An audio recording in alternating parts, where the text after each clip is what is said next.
جسمانی طور پر معذور افراد کو ہنرمند بنا کر انہیں معاشرے کا کارآمد شہری بنایا جا سکتا ہے۔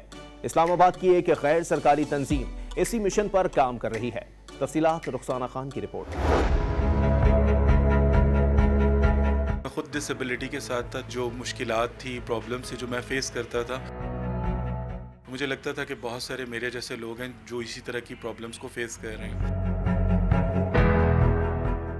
اسلام آباد کی یہ غیر سرکاری تنظیم جسمانی طور پر معذور افراد کو ہنرمند بنانے کے لیے کام کر رہی ہے، جس کا مقصد ایسے افراد کو با اختیار بنانا ہے۔ اس کو بنانے کا مقصد یہی تھا کہ پرسنز ود ڈسیبلٹی جو ہیں، ڈفرینٹ ڈسیبلٹی کے لوگوں کے لیے اپنے جیسے لوگوں کے لیے کام کریں، ان کی کاؤنسلنگ کریں، ان کو موٹیویٹ کریں، ان کو گھر سے باہر نکالیں تاکہ وہ بھی سوسائٹی میں ایک عام انسان کی طرح زندگی گزار سکیں۔ تنظیم کے سربراہ کی طرح یہاں کام کرنے والے بیشتر ورکر بھی جسمانی معذوری کا شکار ہیں۔ یہی وجہ ہے کہ وہ اپنے جیسے دیگر افراد کے لیے دل میں درد رکھتے اور لگن سے کام کر رہے ہیں۔ جو بھی کام ہمیں دیا جاتا ہے وہ اچھے طریقے سے سر انجام دے سکتے ہیں اور ہم کسی سے کم نہیں ہیں، الحمدللہ۔ پہلے میں نے یہاں پہ سیکھا کہ کیسے لائف کی مینجمنٹ کرنی ہے، اس کے بعد پھر ڈفرینٹ ٹریننگز کے تھرو میں نے یہاں لوگوں کو سکھانا بھی شروع کیا، بتانا شروع کیا کہ میں as a woman with disability اپنی لائف کو کیسے مینیج کر رہی ہوں۔ یہ فلاحی تنظیم معذور افراد کو ہنرمند بنا کر انہیں روزگار کے مواقع فراہم کرنے میں بھی معاونت فراہم کر رہی ہے۔ اسلام آباد کی فلاحی تنظیم جسمانی طور پر معذور افراد کو با اختیار بنانے میں اپنا کردار ادا کر رہی ہے